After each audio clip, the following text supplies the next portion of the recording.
Shalom, salam damai.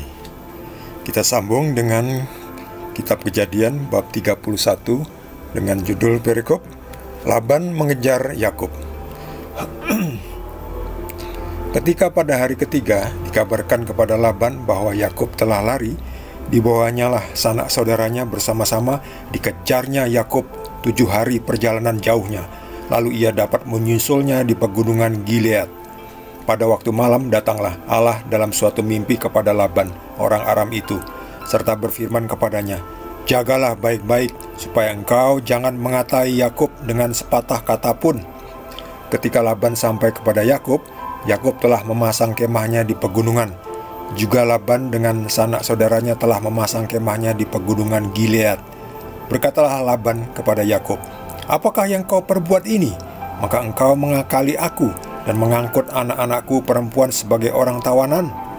Mengapa engkau lari diam-diam dan mengakali aku?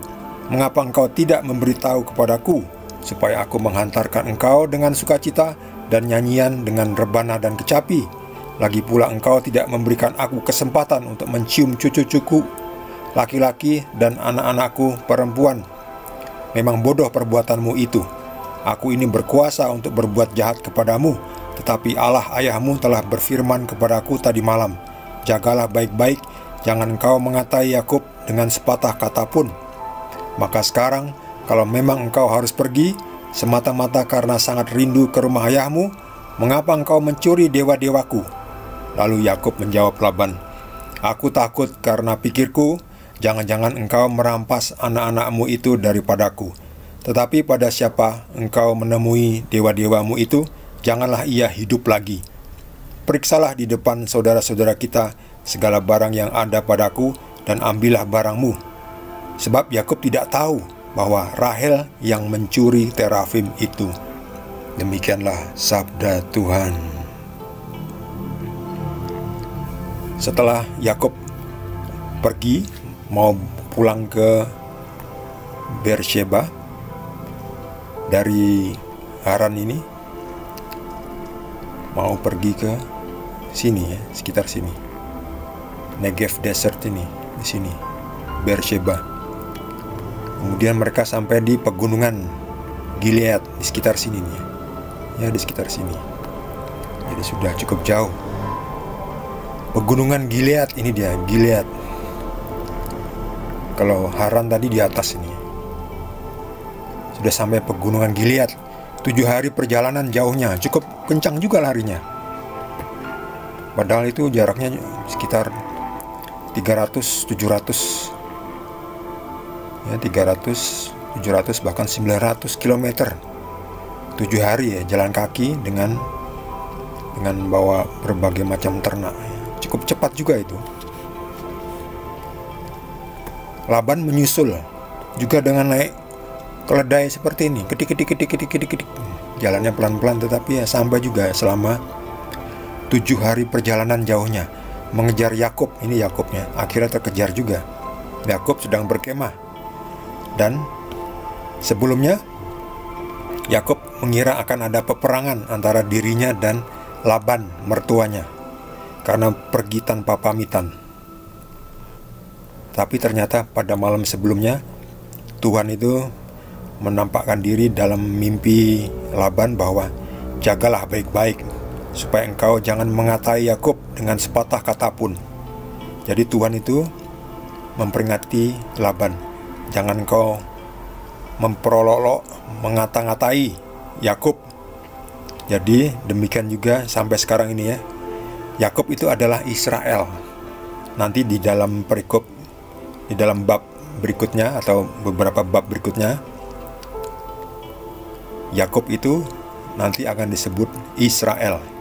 Tuhan akan mengatakan bahwa namamu sekarang adalah Israel. Jadi jagalah baik-baik, jangan engkau mengatai Yakub, jangan engkau mengatai Israel dengan sepatah kata pun. Jangan mengutuk Israel, sebab Israel itu diberkati Tuhan. Yakub sudah diberkati Tuhan. Jadi Laban diperingatkan Tuhan, jangan kau mengutuk Israel, jangan kau mengutuk, mengatai Yakub. Lalu ini dia Laban. Ini Yakub sampai ke kemahnya. Jadi pengikut-pengikutnya tuh siap-siap mau perang ya, dikira mau perang, tetapi Laban sudah diperingatkan Tuhan, jangan kau mengatai apalagi perang ya. Jadi Laban datang dengan baik-baik. Datang dengan baik-baik. Lalu Laban mengatakan, "Mengapa engkau? Apa yang kau perbuat ini?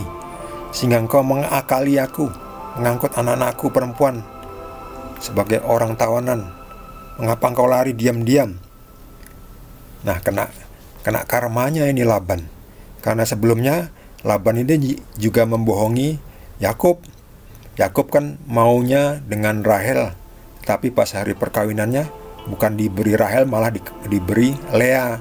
Lea itu kakaknya. Jadi Yakub dibohongi oleh Laban. Nah, sekarang gantian. Laban merasa diakali oleh Yakub. "Apa yang kau berbuat ini? Engkau mengakali aku. Ya, engkau lari diam-diam dan mengakali aku. Ngapa engkau tidak memberitahu aku?" Jadi Laban ini komplain.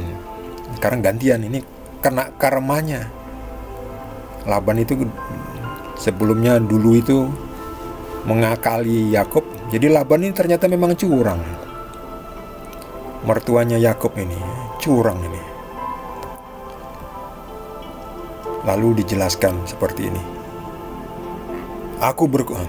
Laban berkata, "Aku ini berkuasa untuk berbuat jahat kepadamu, tetapi Tuhan ayahmu telah berfirman kepadaku tadi malam, jagalah baik-baik. Jangan engkau mengatai Yakub dengan sepatah kata pun." Jadi Yakub tidak berani, maksud saya Laban tidak berani mengata-ngatai Yakub ya. Tidak berani memaki-maki Yakub. Sebab Yakub diberkati Tuhan, dijaga Tuhan.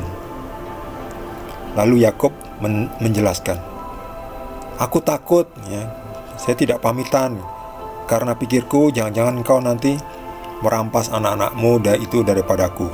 Anak-anaknya Laban itu kan Lea dan Rahel, itu jadi istrinya Yakub. Ya. Jadi dijelaskan kenapa dia tidak pamitan, dan juga karena tahu bahwa Laban tuh orangnya keras, suka curang. Jadi daripada debat kusir, lebih baik Yakub pergi diam-diam. Cuma ada masalahnya.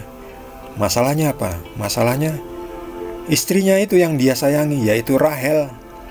Dia mencuri terafim. Terafim itu apa? Seperti jimat. Jimatnya yang dipakai oleh Laban. Ya, bentuknya kecil ya, segenggam itu ya. Seperti hiasan terafim. Ternyata Rahel ngambil ya, mungkin nggak tahu untuk apa, untuk mainan atau apalah, nggak tahu. Diambil oleh Rahel, marah si Laban. Disangkanya Yakub yang mencuri. Lalu Yakub bilang, "Silakan cari, periksalah di depan saudara-saudara kita. Ambillah barang yang ada padaku, yang diambil daripadamu. Ambillah barangmu." Lalu dikatakan bahwa,